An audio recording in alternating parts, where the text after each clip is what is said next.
Halo teman, kalau kita bicara bisnis, tidak bercerita tentang keuntungan, bagaimana mencapai proses yang optimalisasi laba, tapi bisnis bercerita tentang operasional, dan jenis bisnis banyak sekali. Mari kita bahas bersama.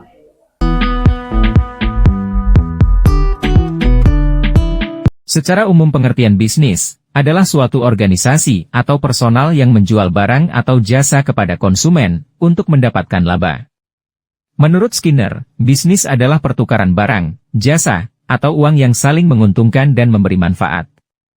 Kami kebetulan pernah mendengar 3 pengusaha negeri ini yang saya kenal mengatakan tentang bisnis. Bob Sadino, pemilik bisnis retail Kemchik, mengatakan usaha itu harus sederhana, jangan dipersulit. Ia percaya bahwa bisnis yang rumit tidak akan bertahan lama. Hari Darmawan, founder bisnis retail Matahari Group, mengatakan bisnis harus dimulai, big think, untuk menciptakan big company dan big people. Haji Rohman, pemilik cendol Elizabeth di Bandung, mengatakan bisnis dibentuk atas dasar kepercayaan, di mana generasi berikutnya harus dapat meneruskan. Pada umumnya kegiatan bisnis dibagi menjadi 3 kelompok besar. Pertama, bisnis barang. Suatu objek fisik yang dapat dilihat dan disimpan yang memiliki nilai. Nilai suatu barang akan ditentukan karena barang itu mempunyai kemampuan untuk dapat memenuhi kebutuhan atau keinginan pelanggan baik secara individu atau kelompok. Kedua, bisnis jasa. Jasa atau layanan adalah aktivitas ekonomi yang melibatkan sejumlah interaksi dengan konsumen atau dengan barang-barang milik konsumen, tetapi tidak menghasilkan perpindahan kepemilikan. Ketiga, gabungan barang dan jasa. Kegiatan penjualan tidak hanya fisik barang, akan lebih lengkap dengan pelayanan jasa atas keberlanjutan barang, dimaksudkan untuk memberikan kepuasan dan kepercayaan konsumen. Pada kenyataannya dalam bisnis ada keterkaitan dengan kegiatan perusahaan yang menghasilkan barang dan jasa. Dengan demikian pengertian perusahaan adalah suatu unit kegiatan produksi yang mengolah sumber-sumber ekonomi untuk menyediakan barang jasa bagi masyarakat, mendistribusikannya, serta melakukan upaya-upaya lain dengan tujuan untuk memperoleh keuntungan dan memuaskan kebutuhan masyarakat. Tidak dapat disangkal adanya keterkaitan antara industri dan bisnis.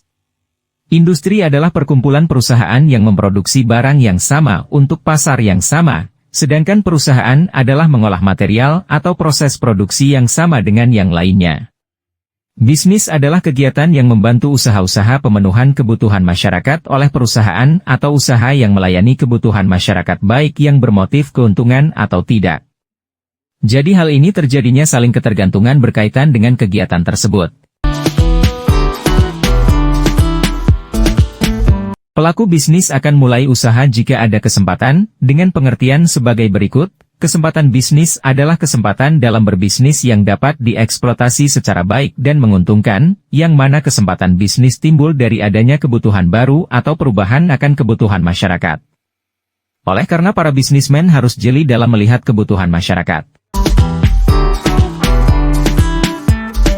Bisnis akan terkait juga dengan unsur-unsur ekonomi yang terdiri dari 1. Tanah dan sumber daya alam. 2. Tenaga kerja. 3. Modal. 4. Skill, kewirausahaan. 5. Informasi. 6. Networking.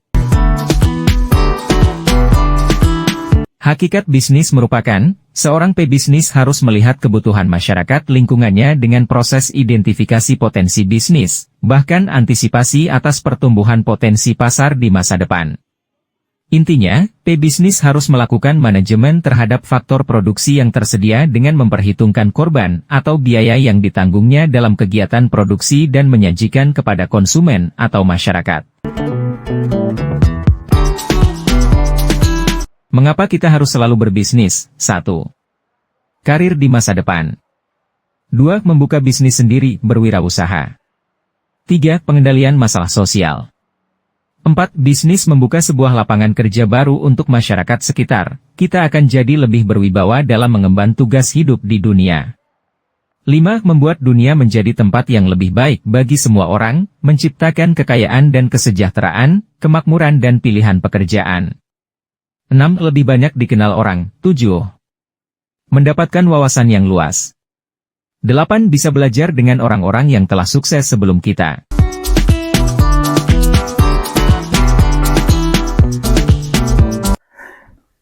Terima kasih teman sudah memperhatikan video ini, mudah-mudahan ini bermanfaat. Salam.